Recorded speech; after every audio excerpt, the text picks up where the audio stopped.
So that's actually interesting feature of scientists. They start a lot of statements, a lot of sentences with the word so.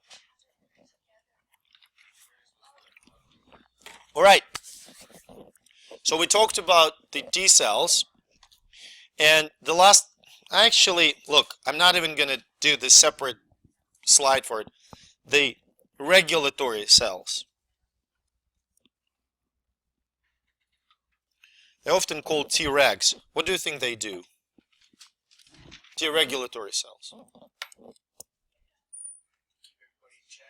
Uh-huh. Uh-huh. I usually, students, do they regulate? They do regulate. That's why they're called regulatory. So as Chris mentioned, they keep everybody in check. Okay? So you may say they dampen the immune response. So what will happen if T regulatory cells do not do their job properly?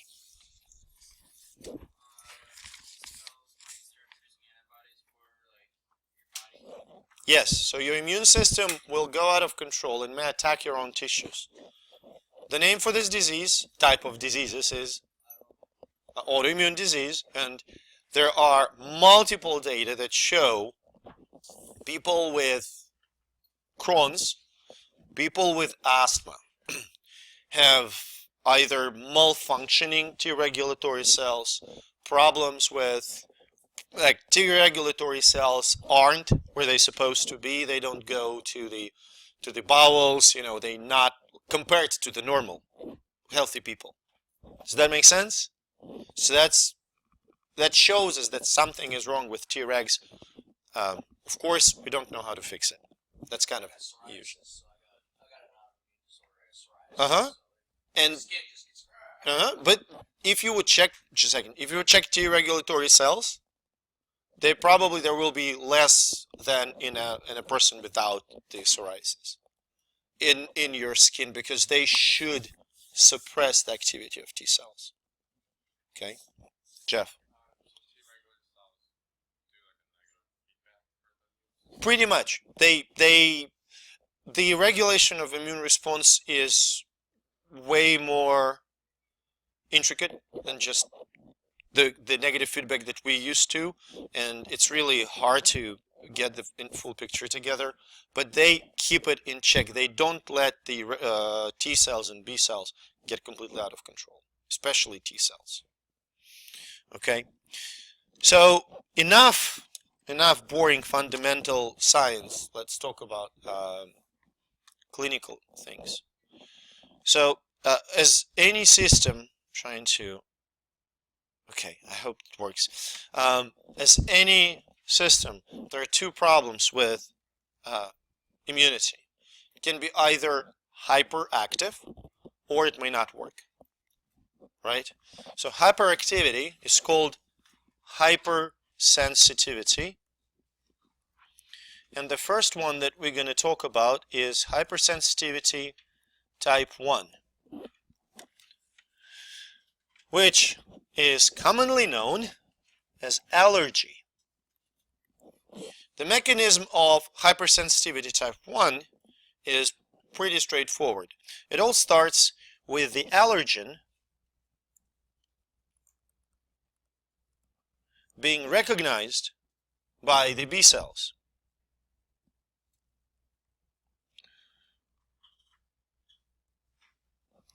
Obviously, it shouldn't be recognized, but for some reason, it is recognized, right? And B cells, in response to that recognition, start to churn out the molecules of immunoglobulin E, which then attach to the cells called, let's say, mast cells. They will attach to the basophils as well, okay? But we're going to mast cells or basophils. And what you have in the end is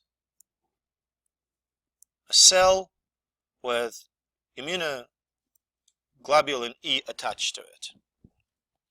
Does that make sense? When you're first exposed to the allergen, nothing happens to you, you have no reaction. Okay? So this is primary exposure. However, at some point you will get exposed to the same allergen again. This time it will bind to the immunoglobulin E on the surface of the mast cells. And I want to remind you that mast cells and basophils have granules. What do these granules contain? Histamine. Binding of the antigen to the immunoglobulin E on the basophils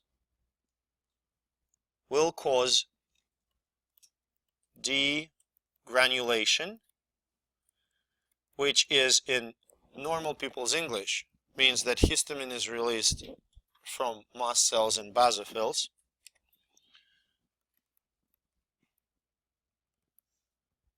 Which means, what does that mean? Histamine is the inflammatory mediator. What does that mean? Okay, sneezing, itchy. So histamine acts on the pain receptors. Itchiness, actually, being itchy, it's a pain. It's the same receptors that feels pain. Okay, so itchy. Now, in your nose, dilates blood vessels. So you start to produce a lot of watery secretion. Okay, runny nose. And for two reasons. First of all, your lacrimal secretions increase, and second, the lacrimal ducts become obstructed by the snot, so your tears start to accumulate in your eyes, and you get watery eyes.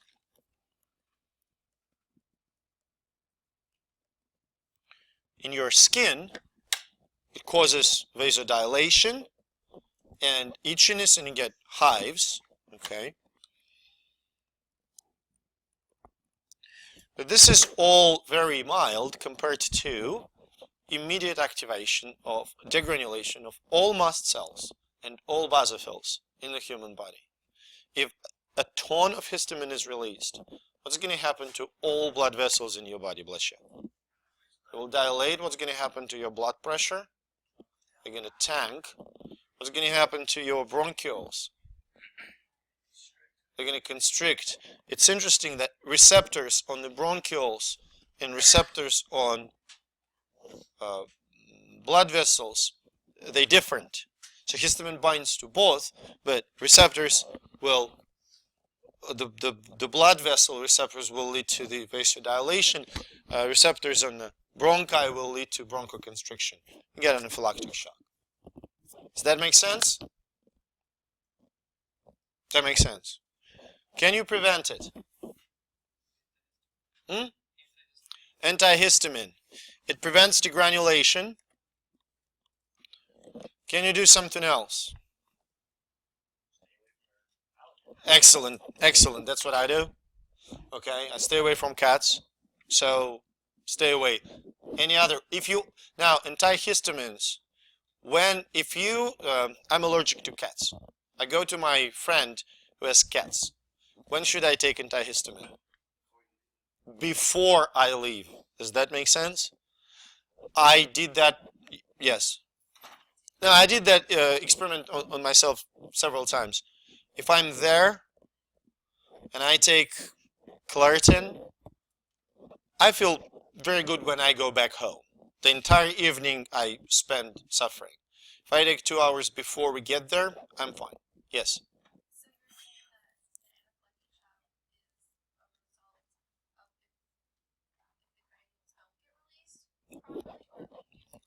If they release histamine all over the body.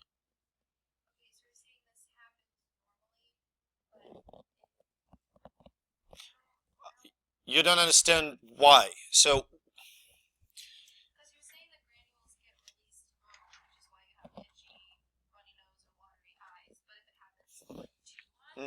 Yeah, yeah. So I get an allergy that's manifested as a runny nose and watery eyes. So the degranulation occurs next to the respiratory tract. So I inhale it. Does that make sense? Because I inhale it. If you consume the allergen, say peanut butter, the proteins from peanut butter, they enter the bloodstream and they can reach any place in your body, leading to degranulation of basophils and mast cells in all tissues. It's the matter, that's when it causes shock, when it becomes totally systemic. It's not normal at all. Allergy is abnormal. We just talk about local allergic response and systemic allergic response. Does that make sense? Re Release of granules is normal, but making antibodies against cat dander isn't. Making antibodies against components of peanut butter isn't. Does that make sense? Say again?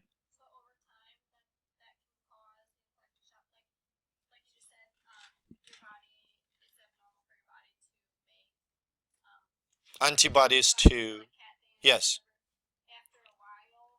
After a while, define after a while. Oh no. If allergy usually do not get worse. Yes, Chris is right. So if you have, I have an allergy to cats, it goes the same way for years now. Second exposure. Second exposure. Because first exposure, you don't get it. First exposure, you have to make immunoglobulin E. There's no degranulation during first exposure. It's the second one when you get.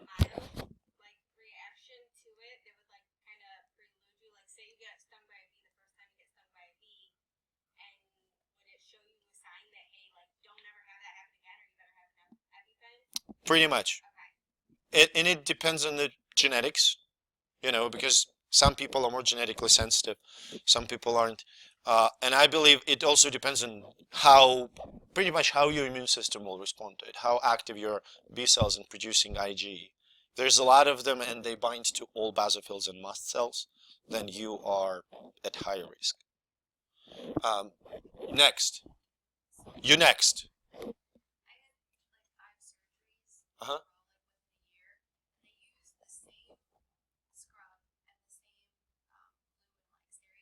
Mm-hmm.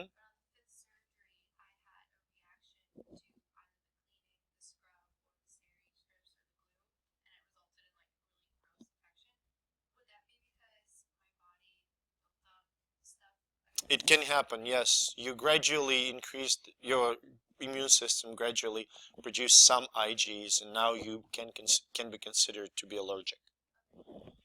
Brianna, you're next.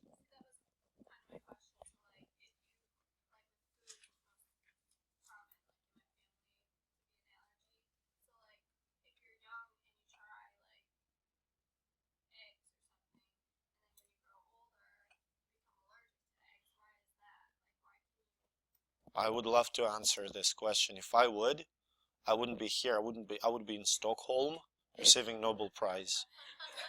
Okay. We don't know what guides the allergy development.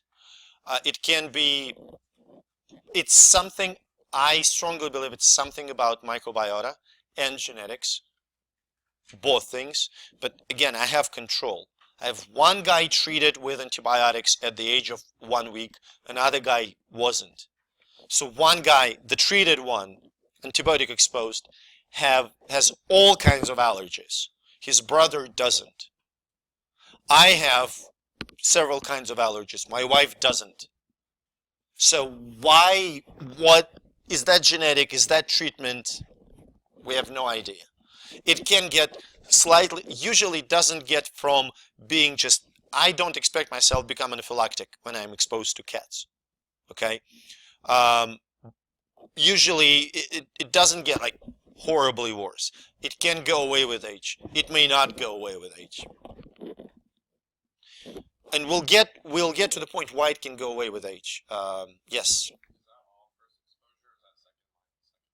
Second line is second exposure. Just didn't have time to put it down. So that's second exposure. Now, you said about the antihistamines. You can use steroids, right? Just to dampen the immune response overall. Or there's another technique. It's called desensitization. That's talking about why later in life, often people, what doctors say sometimes, kids grow out of the allergy. You probably cannot grow out of the peanut butter allergy because you will die on your way through. But so what is desensitization? The patient gets exposed to the allergen more and more in a really small doses. Does that make sense? There is a great likelihood, for instance, if we will get a cat in the house, in 3-4 weeks, my son and I, we will have much less response to the cat. We won't have watery eyes, we won't have itchy throat, and so on. My son, if he survives the asthma, he will enjoy the company. So there's a study actually when people they took kids who have very severe peanut butter allergy and gave them minuscule amounts of peanut butter protein, pretty much. Does that make sense? Very incredibly small. And they showed that over time, in several months, kids built up enough tolerance that they could sit with someone who eats peanut butter sandwich. Does that make sense? Before they got completely swollen if they can smell it. Does that make sense? So there is a procedure like that. You can stretch it for like 2 years. Okay. Does that make sense? That's hypersensitivity type 1 mediated by immunoglobulin E.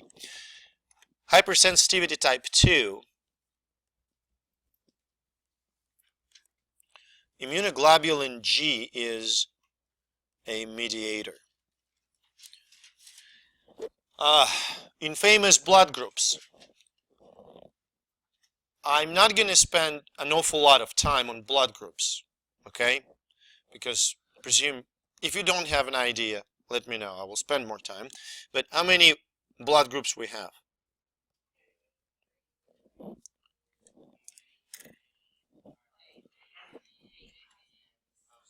Okay, let me wrap it up. 52.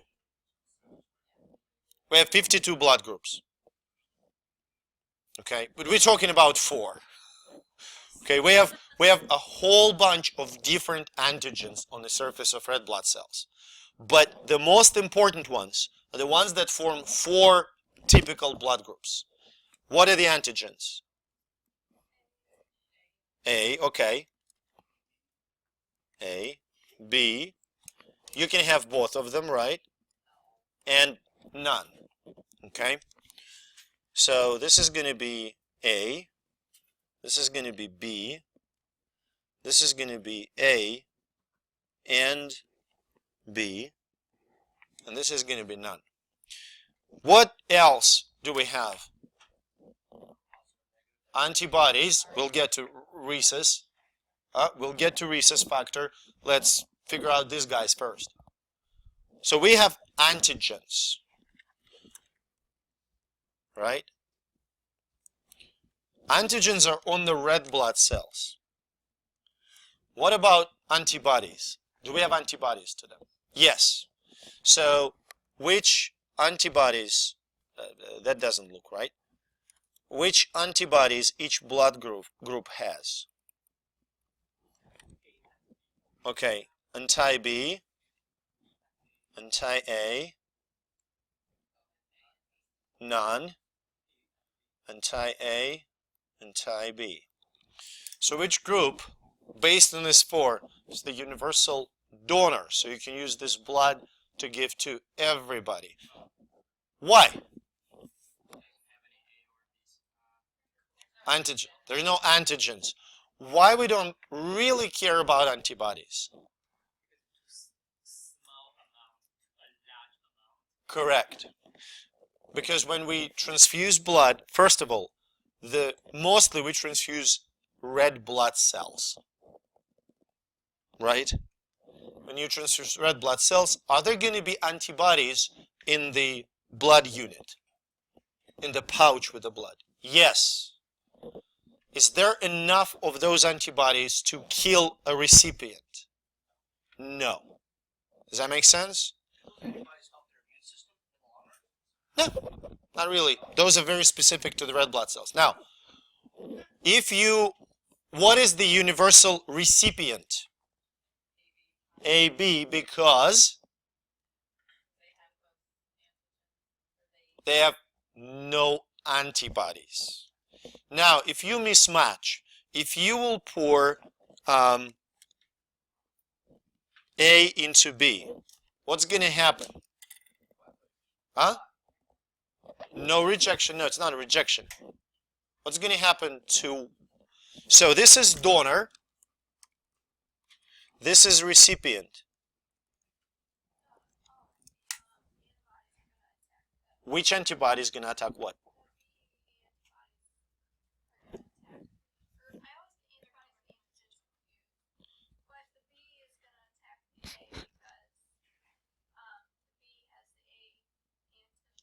Antibodies.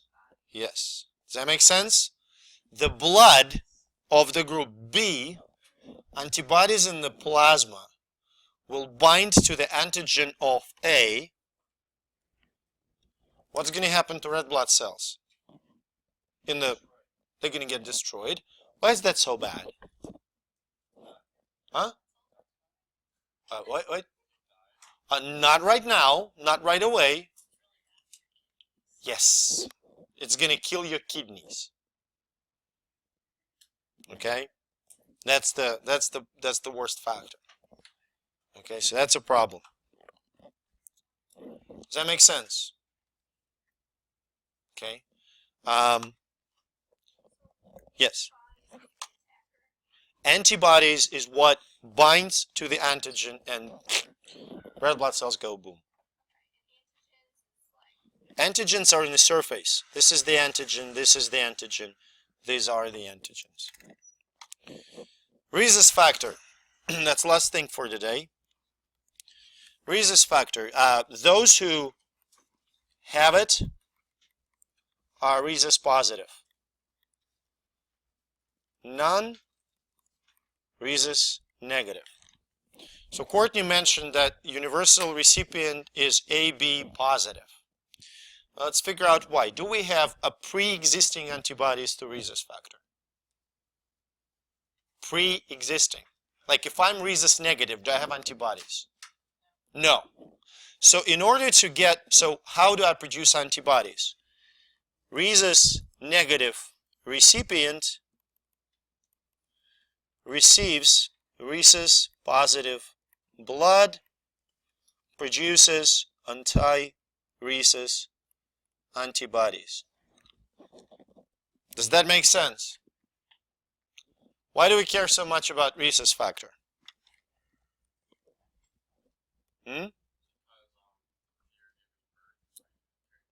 Chances of me giving birth are very extremely rare, but about the rhesus conflict between the mother and the child.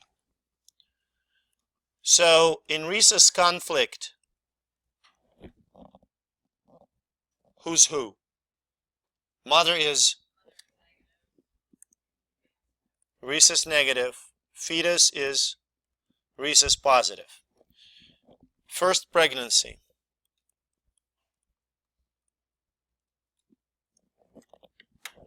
Does anything happen? Why? You haven't formed antibodies yet. Why mother? Who's going to form antibodies? Mother. Why doesn't she form antibodies during pregnancy? Yes, because the blood is separated by placenta. Mother's blood and fetal blood are separated. There is no exchange of red blood cells. When does the mother get exposed?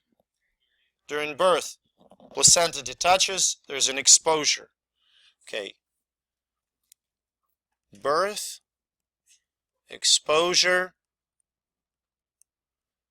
Mother has anti-rhesus antibodies now. When problem starts? During what pregnancy? Second pregnancy. Mother is rhesus negative, but has anti-rhesus antibodies. Fetus is rhesus positive, and what antibodies do? Those are immunoglobulin G, by the way. What? What do they do? What? How do they get to the baby? Through the placenta, because IgG can do it, right? Well, they don't yet kill it. Don't be so grim and morbid. But baby's not feeling well, that's for sure. Because if these guys bind to the rhesus positive red blood cells, what's going to happen to the red blood cells? They're going to lyse. What are the consequences? In severe cases, yes. Initially, hypoxia, kidney damage. The condition that is known as hemolytic disease of newborns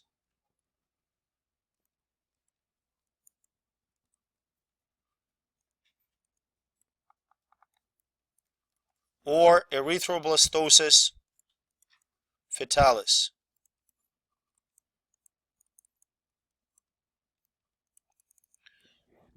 How do we prevent it? It's the last thing and I will let you go. What do they do? ROGAM.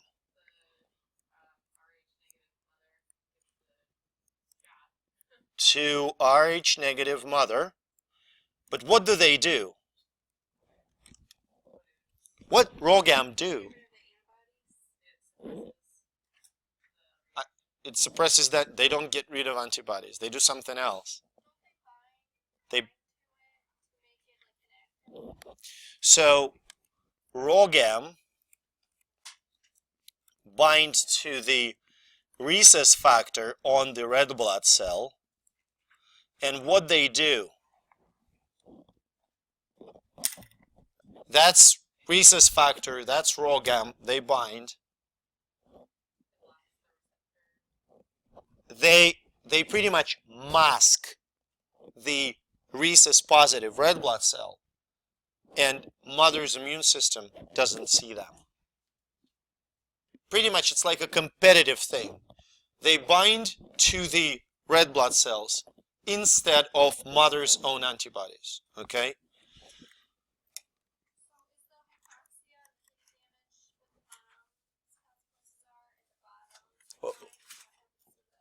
One second, let me finish just masking the rhesus antigen on child red blood cells.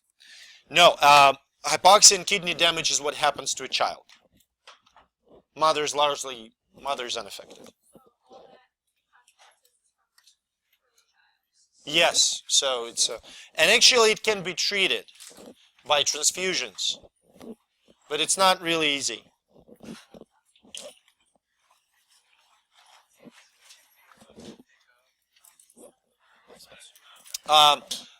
The codes, I don't need them. Hey, these numbers, I don't need them, so have it. I do need this. I do need the cheat sheets. These go to the, yeah.